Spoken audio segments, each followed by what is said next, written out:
Semua yang waktu itu hadir di majelis Rasulullah SAW itu telah meninggal di kampung dan di hadapan jamaah kaum muslimin.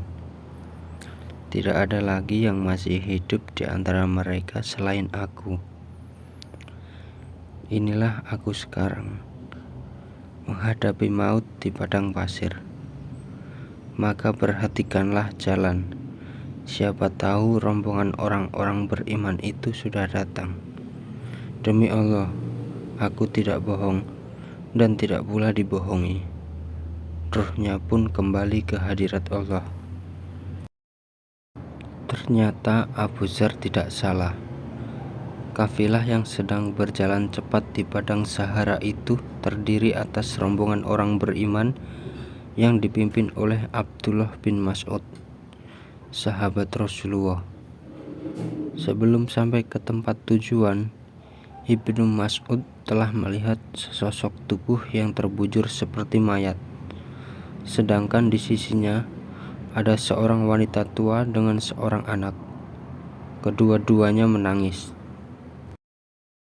Ibnu Mas'ud membelokkan binatang tunggangannya ke tempat dan diikuti oleh anggota rombongan. Saat pandangannya jatuh ke tubuh mayat, tampak olehnya wajah sahabatnya, saudara seiman dan saudaranya dalam membela agama Allah, yakni Abu Dzar.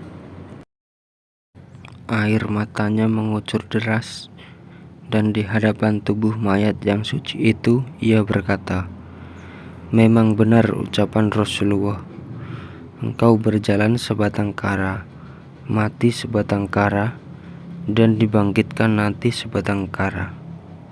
Ibnu Mas'ud duduk, lalu menceritakan kepada para sahabatnya maksud dari pujian yang diucapkannya itu. Engkau berjalan sebatang kara, mati sebatang kara, dan dibangkitkan nanti sebatang kara. Ucapan itu terjadi pada waktu perang Tabuk pada tahun 9 Hijriah. Rasulullah SAW telah menitahkan agar para sahabat mengadakan persiapan untuk menghadapi Romawi, yang waktu itu telah memulai membuat makar dan berencana jahat untuk menggempur umat Islam. Kali ini Nabi menyerukan kaum muslimin untuk berjihad pada masa yang sulit dan panas. Tempat yang akan dituju pun jaraknya sangat jauh. Selain musuh yang menakutkan, sebagian kaum muslimin enggan ikut serta karena berbagai alasan. Rasulullah SAW dan para sahabatnya akhirnya berangkat dan diikuti oleh sebagian orang dengan kondisi setengah terpaksa karena enggan. Semakin jauh perjalanan mereka, semakin sulit pula penyiksaan dan penderitaan yang harus dipikul. Bila ada orang yang tertinggal di belakang, orang-orang berkata, "Wahai Rasulullah, si fulan telah tertinggal." Beliau menjawab, "Biarkanlah, andainya ia berguna, tentu akan disusulkan oleh Allah pada kalian. Bila tidak, Allah telah membebaskan kalian dari dirinya." Suatu saat, mereka melihat berkeliling ke sana kemari karena mereka kehilangan jejak Abu Dzar. Mereka berkata kepada Rasulullah tentang Abu Dzar telah tertinggal. Keledainya menyebabkan dirinya terlambat. Rasulullah mengulangi jawabannya tadi. Keledai Abu Dzar memang sangat kelelahan disebabkan lapar dan haus serta terik matahari, hingga langkahnya menjadi gontai. Ada dicobanya dengan berbagai akal untuk menghalaunya agar berjalan cepat, tetapi kelelahan bagai merantai kakinya. Dzar merasa bahwa jika demikian ia akan ketinggalan jauh dari kaum muslimin hingga tidak dapat mengikuti jejak mereka. Dia pun turun dari punggung kendaraannya, lalu mengambil barang-barang dan memikul di atas punggungnya, dan kemudian meneruskan perjalanan dengan berjalan kaki. Dia mempercepat langkahnya di tengah-tengah padang pasir yang panas bagi menyala itu, agar dapat menyusul Rasulullah Shallallahu Alaihi Wasallam dan para sahabatnya.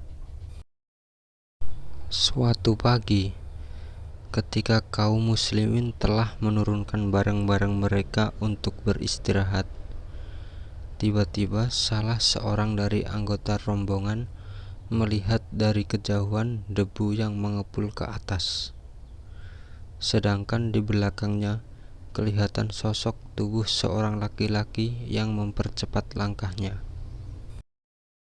"Wahai Rasulullah, ada seorang laki-laki berjalan seorang diri," kata mereka. "Mudah-mudahan orang itu Abu Dzar," jawab Rasulullah Shallallahu Alaihi Wasallam. Mereka melanjutkan pembicaraan sambil menunggu pendatang itu selesai menempuh jarak yang memisahkan mereka, sehingga mereka mengetahui siapa dia. Lambat laun, musafir mulia itu mendekati mereka. Langkahnya bagai disentakan dari pasir lembut yang membara, sementara beban di punggung bagai menggantungi tubuhnya. Namun, ia tetap gembira penuh harapan, karena berhasil menyusul kafilah yang dilingkungi berkah, dan tidak ketinggalan dari Rasulullah Shallallahu Alaihi Wasallam dan saudara-saudaranya seperjuangan. Setelah ia sampai dekat rombongan, seseorang berseru, "Wahai Rasulullah, demi Allah, ya Abu Dzar." Sementara itu, Abu Dzar menunjukkan langkahnya ke arah Rasulullah.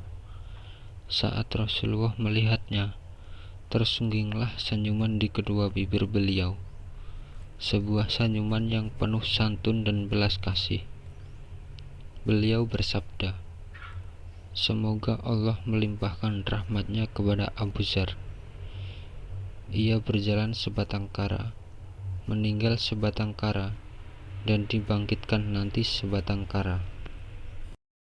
Setelah berlalu masa 20 tahun atau lebih dari hari yang kami sebutkan tadi, Abu Dzar wafat di padang pasir Rabazah sebatang kara.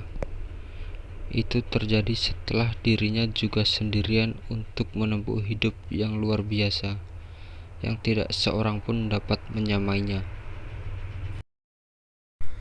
Dalam lembaran sejarah, ia muncul sebatang kara, yakni orang satu-satunya, baik dalam keagungan Yuhud maupun keluhuran cita, dan kemudian di sisi Allah ia akan dibangkitkan nanti sebagai tokoh satu-satunya pula, karena dengan tumpukan jasa-jasanya yang tidak terhitung banyaknya, dan tidak ada lowongan bagi orang lain untuk berdampingan dengannya.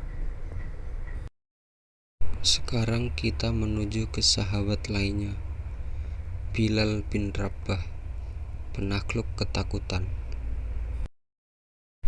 Bila disebut nama Abu Bakar, Umar pasti berkata, "Abu Bakar adalah pimpinan kita yang telah memerdekakan pimpinan kita." Maksudnya adalah Bilal, seseorang yang diberi gelar oleh Umar, pemimpin kita. Tentu bukan orang yang sembarangan, melainkan sosok berkepribadian besar yang layak memperoleh kehormatan seperti itu.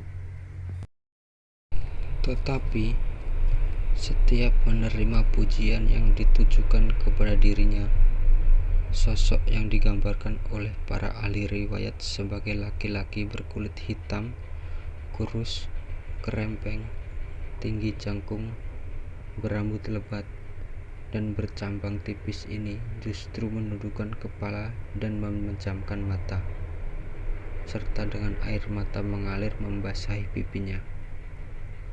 Ia justru mengucapkan, Saya ini hanyalah seorang dari Habasyah, dan sebelum ini saya seorang budak.